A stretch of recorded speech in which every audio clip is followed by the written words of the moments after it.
কারণ হচ্ছে দেশটা চালাইতেছে, এটা কি সঠিক চালাইতেছে না বেসঠিক কোন? এখন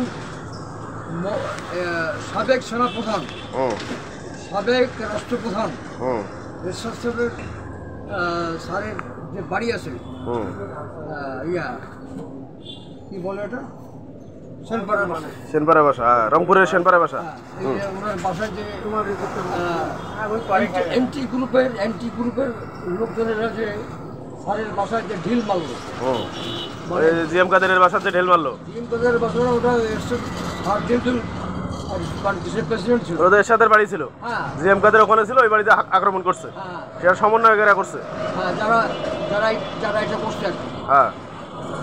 এবং যারা এটা করছে পরে তো পুলিশ আসলো, তারপরে আর্মির গাড়ি আসলো, তো ওরা আর্মিগুলো প্রোটেকশন দিল, তারা তারা ইয়ে করছে, তারা আর্মি এখন এটা ইয়ে করলো, মানে চিহ্নিত করলো। আসামি ধরছে, আসামিদেরকে এখন ক্যাম্পের মধ্যে নিয়ে গেছে আর কি, নিয়ে যায় ওদের আইবাস করছে যে আপনারা বিএনপি আগে গাড়ি চালাই দিত না, গাড়িতে সন্ত্রাসী করছিল। আপনারা আপনারা কিসের রাজনীতি করেন? দেশের রাজনীতি করেন না নিজের রাজনীতি করেন কোনটা?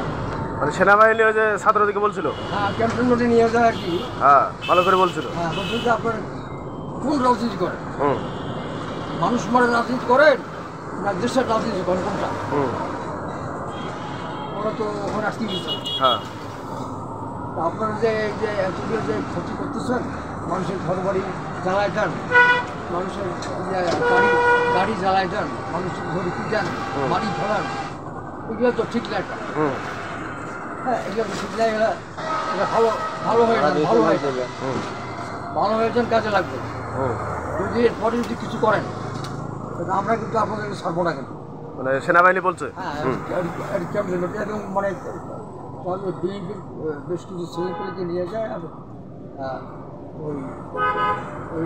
ওই অনলাইনে কি বলে ফেসবুকে বলছে, নিচ্ছে বেশ কয়েকজন নিয়ে যায়, বলছে যে এই যে আপনাদের আমি ছবি দিলাম, ছবি দিকে আমি শাড়ি দিলাম, তারা আপনারা আমাকে কথা দিয়ে যাবেন, আপনারা যদি ভালো হয়ে যান তাহলে ভালো, আর যদি আপনারা যদি আগের অবস্থা থাকেন তাহলে কিন্তু আমরা ছাড়বো না, কিন্তু ঠিক আছে মাফ করে জানাবো, কঠোর অবস্থায় আমরা থাকবো, আমরা মাফ চাই আপনার কাছে। ওই সমস্ত বাংলাদেশের যত ক্যান্টনমেন্ট আছে সব এক হয়ে গেল, এক হয়ে এখন একটু এরা মানে শান্ত হয়েছে, একটু শান্ত হয়েছে, নাহলে এরা যে অত্যাচার শুরু করছে আসলে ঠিক না।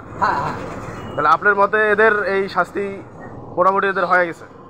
ওই ডাকিয়া ক্যান্টনমেন্ট নিয়ে যে ডাকিয়া ইয়ে করছে, মানে ভালো কামই করছে, নিয়ে যা মানে মামলা দেয় নাই কিংবা হামলা করে নাই, ওটা ভালো করছে, বুঝাইছে সেনাবাহিনী, আসলে বুঝাইছে, বুঝ না মানলে পরবর্তীতে আগ্রাসন করা হবে। ঠিক আছে।